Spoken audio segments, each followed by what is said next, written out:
Shalom, Bapak, Ibu, dan Saudaraku yang dikasihi Tuhan. Apa kabarnya? Bisa dilewati bersama Tuhan. Amin. Hari ini kita sama-sama mau belajar kebenaran firman Tuhan dengan tema Tangisilah dirimu sendiri.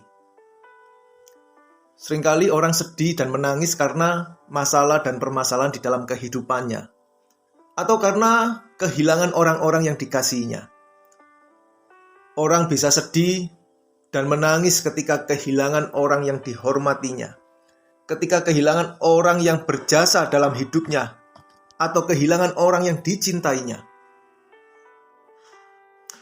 Demikian pula orang bisa sedih dan menangis karena masalah demi masalah yang menimpa dirinya, seperti ketika mengalami sakit penyakit yang parah, yang susah disembuhkan, atau ketika mengalami masalah keuangan yang berat, sehingga harus kehilangan harta miliknya, kehilangan perusahaannya, kehilangan perusahaan yang dirintisnya mulai dari nol. Tetapi sebaliknya, banyak sekali orang yang tidak menangisi dirinya sendiri. Banyak sekali orang percaya yang tidak menangisi dirinya sendiri, yang belum mati dari dosanya. Banyak orang percaya yang tidak menangisi dirinya sendiri, yang tidak hidup dalam kebenaran. Saudaraku, inilah fakta hidup kekristenan hari ini, di mana banyak orang percaya yang tidak menjadi gelisah, tidak sedih, dan tidak menangisi dirinya karena belum menjadi serupa dengan Kristus, karena belum mengenakan pikiran perasaan Kristus. Banyak orang yang merasa dirinya baik-baik saja dan sudah menjadi orang benar karena rajin pergi ke gereja dan memberikan persembahan kepada Tuhan, rajin hadir di dalam persekutuan doa, dan ikut ambil bagian dalam pelayanan. Mereka merasa Allah sudah disenangkan dan Allah akan memberikan ganjaran atau upah berupa berkat-berkat jasmani, yaitu hidup sukses, kaya raya, dan bahagia di bumi ini. Kemudian mereka percaya ketika mati, mereka akan masuk surga. Semuanya ini keliru. Mengapa? Karena semuanya itu dibangun dalam pemahaman yang dangkal terhadap pengenalan akan Allah. Banyak orang percaya yang tidak mau belajar untuk memahami kebenaran, untuk memahami apa yang Yesus ajarkan. Padahal Tuhan Yesus sendiri sebelum naik ke surga telah memberikan perintah, jadikanlah semua bangsa muridku. Untuk apa menjadi murid Kristus? Untuk menerima ajaran Kristus, supaya dapat melakukan segala sesuatu yang telah diperintahkan olehnya. Maka pada akhirnya, banyak orang percaya yang tidak bisa menampilkan hidup Kristus di dalam hidupnya. Dengan kata lain, banyak orang percaya yang tidak pernah mengalami perubahan kodrat atau tidak pernah mengalami perubahan cara hidupnya. Dan itu berarti banyak orang percaya yang masih hidup dengan sifat atau karakter lamanya, yang masih menjadi manusia duniawi, yang hidupnya selalu berfokus kepada hal-hal yang bersifat daging, memuaskan keinginannya dan ambisinya sendiri, serta memperhatikan perkara-perkara yang fana, dan bukan perkara-perkara yang bernilai kekal. Dengan demikian, banyak orang percaya yang hidup sebagai seteru salib Kristus. Kita bisa melihat bahwa dari dulu, banyak orang percaya yang hidupnya sebagai seteru salib Kristus. Mereka merasa baik-baik saja dan tidak menangisi diri mereka sendiri. Tetapi malah Rasul Paulus yang menangisi orang-orang percaya yang dituliskan melalui suratnya yang kita baca sekarang ini di Filipi pasal 3 ayat 18-19. Demikian bunyinya firman Tuhan ayat 18. Karena seperti yang telah kerap kali atau seringkali kukatakan kepadamu dan yang kunyatakan pula sekarang sambil menangis.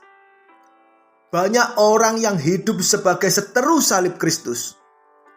Ini maksudnya adalah orang-orang yang tidak melakukan kehendak Allah. Orang yang hidup sebagai seteru salib Kristus adalah orang-orang yang tidak melakukan kehendak Allah. Orang-orang yang tidak hidup di dalam kebenaran. Orang-orang yang fokus hidupnya hanya untuk dirinya sendiri, mengutamakan kesenangan bagi dirinya sendiri, dan mencari kebanggaan serta pujian bagi dirinya sendiri, dan selalu mengutamakan perkara-perkara duniawi. Ya, inilah orang-orang yang hidup sebagai seteru salib Kristus. Kita baca ayat selanjutnya, ayat 19. Dikatakan apa? Kesudahan mereka ialah kebinasaan. Mengapa demikian? Karena Tuhan mereka ialah perut mereka. Artinya apa? Tuhan itu adalah sesuatu yang disembah atau objek yang disembah. Kalau dikatakan Tuhan mereka ialah perut mereka, itu berarti yang mereka sembah atau yang mereka utamakan, yang mereka beri nilai tinggi adalah perut mereka. Apa itu? Yaitu keinginan daging mereka. Kita lanjutkan. Dikatakan apa? Kemuliaan mereka ialah aib mereka. Jadi kemuliaan atau apa yang telah dicapai mereka. Kemuliaan itu sesuatu yang dibanggakan oleh mereka, yang merupakan pencapaian mereka. Itu adalah aib bagi mereka. Mengapa demikian? Karena dengan kemuliaan itu mereka akan membanggakan diri mereka sendiri. Mereka menjadi tinggi hati dan sombong serta menganggap rendah orang-orang di sekitarnya. Dan akan menganggap rendah Allah karena mereka merasa telah memiliki kemuliaan dan dihormati oleh orang lain. Padahal firman Tuhan berkata, kemuliaan mereka ialah aib mereka. Dan selanjutnya, pikiran mereka semata-mata tertuju kepada perkara duniawi. Jelas, dan bukan kepada perkara-perkara yang di atas atau perkara-perkara surgawi yang bernilai kekal. Dan itulah yang ditangisi oleh Rasul Paulus. Karena banyak orang percaya yang tidak mengerti atau tidak mau menyadari dan menangisi dirinya sendiri.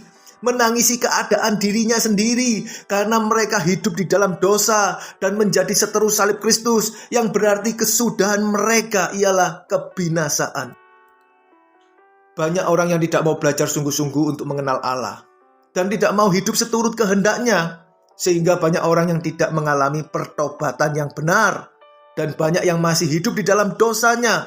Masih hidup dengan manusia lamanya.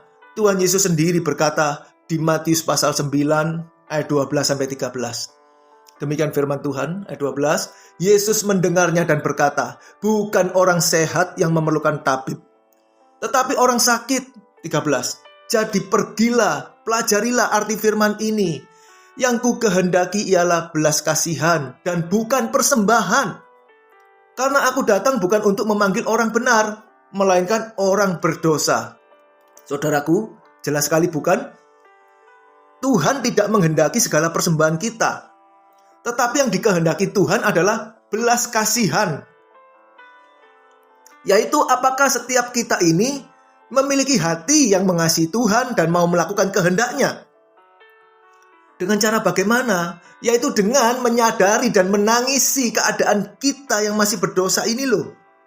Menangisi diri sendiri yang masih hidup belum sesuai dengan kehendak Tuhan.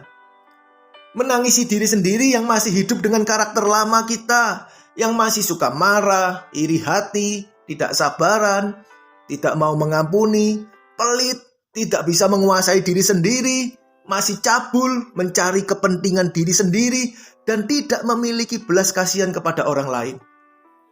Jadi, marilah setiap kita bertobat dan mengoreksi diri kita sendiri. Kita mau jujur di hadapan Tuhan. Kita mau menangisi diri kita sendiri yang belum hidup sesuai dengan kehendak Tuhan. Dan kita mau berkomitmen untuk berubah di dalam sisa kesempatan hidup yang masih Tuhan berikan ini. Marilah kita belajar untuk menjadi murid Kristus yang baik.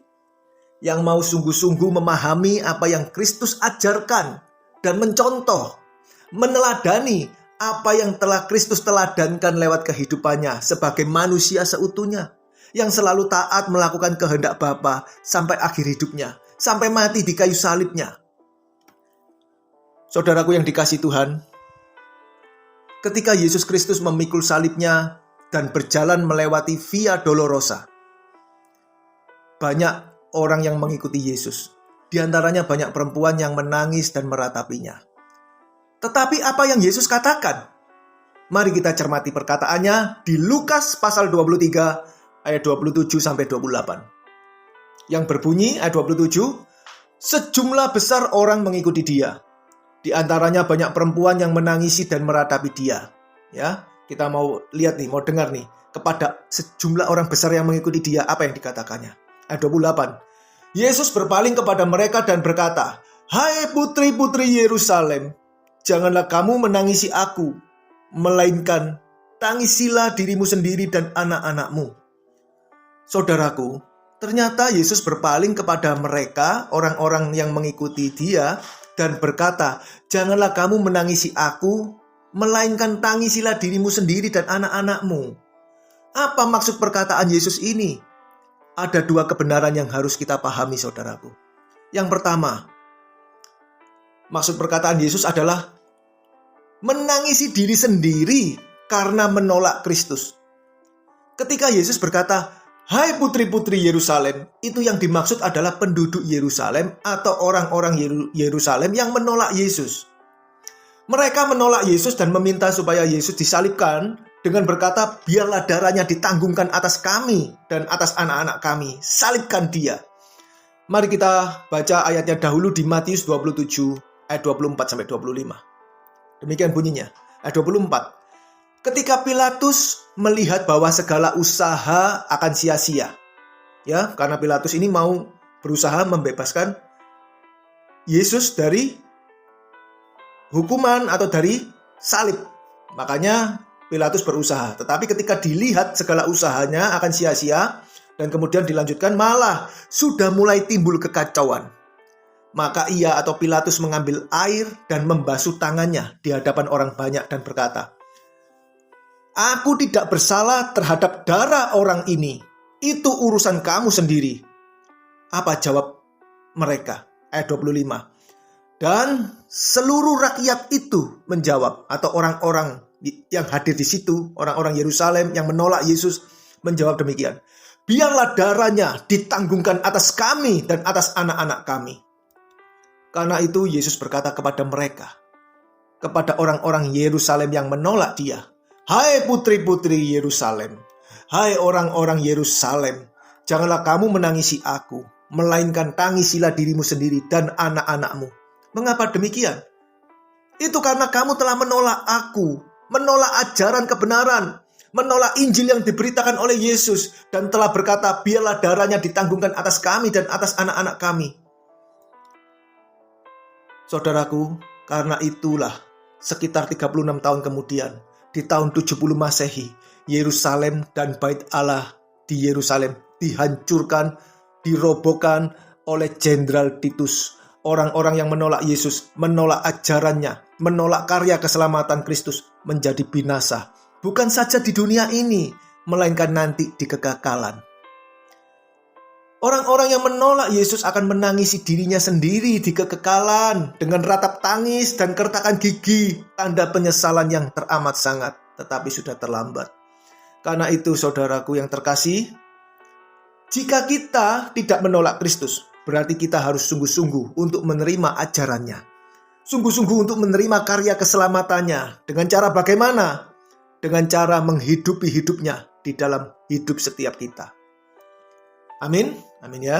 Berikutnya, maksud perkataan Yesus, "Tangisilah dirimu sendiri" adalah yang kedua nih, menangisi diri sendiri yang belum sempurna seperti Bapa. Saudaraku, Yesus berkata, "Haruslah kamu sempurna sama seperti Bapamu yang di surga adalah sempurna." Saudaraku yang dikasihi Tuhan, Bapa yang di surga adalah sempurna dalam pikiran dan perasaannya, sempurna dalam kehendaknya, sempurna dalam kekudusannya.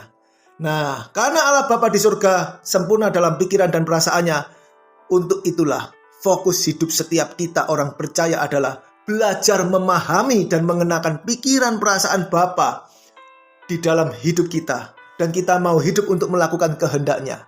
Dan itulah yang diajarkan oleh Yesus Kristus dalam pelayanannya 3,5 tahun yang harus setiap kita pahami dan hidupi. Kemudian Bapa kita sempurna dalam kekudusannya. Maka hendaklah setiap kita menjadi kudus dalam seluruh hidup kita. Seperti yang dituliskan di dalam firman-Nya di 1 Petrus pasal 1 ayat 15-16. Demikian bunyi firman Tuhan ayat 15. "Tetapi hendaklah kamu menjadi kudus di dalam seluruh hidupmu, sama seperti Dia yang kudus yang telah memanggil kamu." 16. "Sebab ada tertulis, kuduslah kamu sebab aku kudus." Jadi kekudusan itu bukan nanti ketika di sorga. Tetapi dikatakan dalam firman ini, tetapi hendaklah kamu menjadi kudus di dalam seluruh hidupmu. Di mana? Ya di bumi sekarang ini. Sama seperti Dia yang kudus yang telah memanggil kamu. Saudaraku, karena itu tangisilah dirimu sendiri. Itu berarti Tuhan menghendaki setiap kita menyadari keadaan diri kita sendiri yang masih berdosa. Kita harus menangisi diri kita sendiri yang masih meleset dari kehendaknya dan terus berjuang untuk hidup benar, berjuang untuk hidup kudus selagi masih memiliki kesempatan dalam hidup ini. Dengan belajar memahami apa yang Yesus ajarkan dan menghadirkan hidup Yesus, hidup yang berkualitas anak Allah di dalam hidup kita masing-masing. Supaya kita beroleh bagian di dalam kekudusannya, beroleh bagian di dalam kerajaan Allah yang kekal selamanya. Amin. Tuhan Yesus memberkati kita semua.